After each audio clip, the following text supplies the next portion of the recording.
Hey y'all, today we're making sourdough pizza.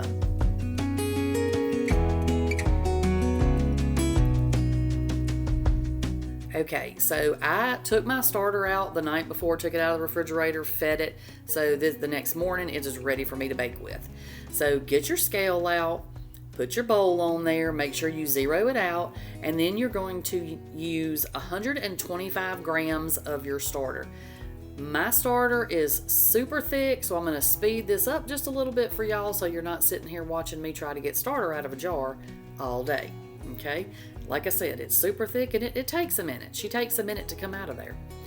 So 125 grams is what you need. Then you're going to need 300 grams of warm water. Now, I use the filtered water out of my refrigerator, and because it's cold when it comes out of my refrigerator, I pop it in the microwave for, depending on how much water I need, 30 seconds, 45 seconds, a minute, whatever. It doesn't need to be hot. You don't want it hot. It just needs to be warm. You don't want it to be cold, okay? So pour your 300 grams of warm water in. Then you're going to take it off your scale, and I'm using my little Danish dough whisk because I love this thing. And you're just going to mix this up until it looks like bubbly milk, okay? You're just trying to get your starter mixed in there pretty good with your water, okay? If it still has little pieces of your starter floating around in there, that's okay. It doesn't make any difference. So put your bowl back on your scale, zero it out, and then you're going to need to measure out 500 grams of flour. Now, I'm using bread flour, unbleached. You can use unbleached all-purpose if that's what you have. And actually in this recipe, you might not have to have unbleached, but I don't buy anything but unbleached anymore because I bake so much. So 500 grams unbleached bread flour is what I'm using. Then zero your scale back out one more time and add you 12 grams of salt. Okay, and I'm just using fine sea salt. Use whatever kind of salt you have. Any of it will work just fine. You just need 12 grams of it. So, and look y'all, if you don't want to do sourdough crust, if you want to just do a regular old pizza crust and you don't want to have to fool with all this, I do have a video for a regular pizza. I'll link that for y'all if y'all want to check that one out. But I'm telling you, this sourdough pizza crust is the best pizza crust that I've ever made. I'm just telling y'all, just so you know. So if you have the capabilities, if you have sourdough starter and stuff, you definitely need to try this recipe. So once I got it mixed up pretty good with my whisk, I went ahead and went in there with my hand. It is super, super sticky, and also make sure your hands are clean. But it's going to be very, very sticky. Once you get it mixed up, just scrape the dough off of your fingers, okay? Just scrape it on off. And then you're just going to need to scrape the sides of your bowl down just to clean it up a little bit. Is it going to ruin your dough if you don't scrape the sides of your bowl down? No, it's not. But, make your life easier later when you're having to wash things, and just go ahead and scrape it down now. Then we're going to cover this with a damp towel, and we're going to let it rest for about an hour, okay? My countertops are freezing cold all the time. If you watch me, you already know that. That towel is not dirty, it's stained. I use certain towels for certain things that I do because they're already stained up. So get off my back about that. So anyway, y'all. So once your hour is up, you're going to wet your hands just a little bit, and then you're going to do one set of stretch and folds. So you're going to pull it up, stretch it, and fold it over. Turn your bowl a quarter turn, pull it up, fold it over. One more quarter turn, pull it up, and fold it over. And then you're going to do one more, and that's it, okay? We're going to cover this back up, and we're going to let it sit for about 3 to 4 hours just on the counter, or find a warm spot actually for it. You find a warm spot, cover it back up with your damp towel, and let it sit for about 3 to 4 hours till it doubles in size. Now, I had to call an audible on this. My house is so cold that my wet towel was keeping my dough cold. And if you know anything about dough, it does not like to be cold. So I have this heating mat that I did buy for sourdough. It's actually for plants though, but it's perfect for sourdough, especially if you have cold countertops. And I'll link it down below for y'all if you need one. They're fantastic and they're pretty cheap. They do make one specific for sourdough, but those are pretty dang expensive, so these work just the same. And then I had covered it up with plastic to keep the moisture in, and I just threw a little towel over the top of it. Y'all saw that. So that's just how I have to do it because my house is cold. If your house is not cold, you don't have to do all that. You could also cover it and sit it in the oven with your oven light on. Okay, you could also do that. So there's a lot of different ways you can do it depending on what you have and what you want to do with it. So once your dough has doubled and we're ready to use it, I got my y'all know my silicone mat. I got my silicone mat out. If you don't have one of these and you have tile countertops, I highly recommend you get one of these. They're fantastic and they're super cheap. They are in my Amazon store. That's linked down below for y'all too. But yeah, they're pretty cheap and they're really nice. And I started pouring my dough out and forgot my flour.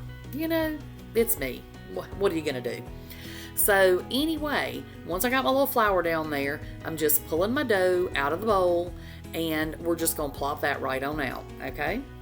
Now this dough, this recipe is going to make, depending on how big of a pizza you're making, you can make 2 big pizzas or you can make 4 smaller pizzas. Now for me, I was feeding a lot of folks, so I just went ahead and opted to cut it in half and do 2 big pizzas, okay? But again, you can do however many you want to do. And go ahead at this point and put your whatever you're going to cook your pizza on in the oven and preheat it to 450. So we're not going to do anything fancy. We're just going to pull the edges of this and we're going to form this into a ball, just like if you were making a really big dinner roll. If you've ever made dinner rolls, you know, pull them all together until you get it into a ball. Then you're going to flip it over and we're going to push it and pull it just a few times just to kind of tighten it up and bring the dough together, you know, to kind of get it into a ball where it's going to kind of stay where it's at. And we're going to do the exact same thing to the other one. Now, I'm cooking my pizzas just on a metal pizza pan. If you have a pizza stone, put that in there, let it get preheating. Or if you need to use a cookie sheet, you can do that too, okay? Whatever you need to do, any of it will work. You just need to make sure it's preheated. Then we let that rest for 20 minutes, okay? So once they've rested for 20 minutes, I'm going to move them out of the way. And I'm going to put down a piece of parchment paper. This is the fancy pre-cut. Now, you don't have to have the fancy pre-cut. I just happened to have some and thought I'd make my life easier the night that I made this pizza. So then we're just going to press the pizza dough out, and then I put a little bit of flour on my pizza dough and a little bit of flour on my rolling pin, and I just rolled this out. Now, sourdough, of course, is kind of famous for having, you know, the holes in it, but I didn't really want really big holes in my dough, you know, and so I rolled mine out and popped the majority of the bubbles. Now, if you like the big bubbles in yours, then don't roll them all the way out. So I'm using some of this pizza sauce. Don't worry, it'll come back in focus in a second. But you can use whatever kind of pizza sauce, spaghetti sauce, seasoned up tomato sauce, marinara sauce, whatever you like. This is just what I had, so this is what I'm using. And if y'all haven't tried this stuff, it's the Simply 8 or something. It's like no added sugar. It sounds like it would be disgusting because it's so healthy, but it's really, really good. The flavor is really good on that. So there you go. Your health tip for the day as I'm about to load on 80 pounds of cheese. So put however much sauce you like. I don't like a ton of sauce on my pizza. And then you're just going to add on whatever toppings you want. I'm just doing strictly pepperoni because that's what the people I was feeding like.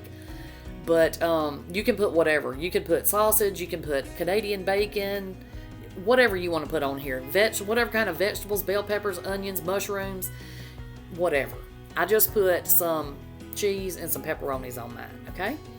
So then I'm going to pull that hot pizza thing, my little crusty pizza pan, I'm going to pull that out, and then very carefully, because you don't want to dump your pizza, be real careful and get your, pick your parchment paper up and slide it onto your pan, whatever pan you're using.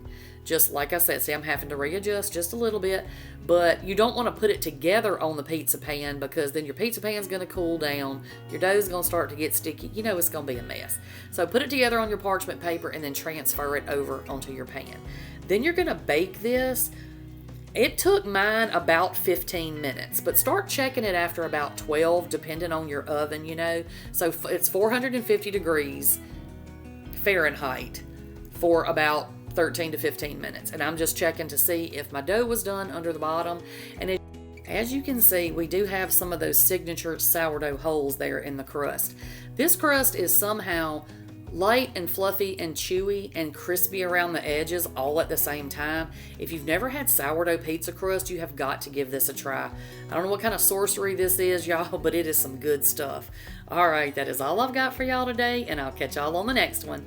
Bye, y'all.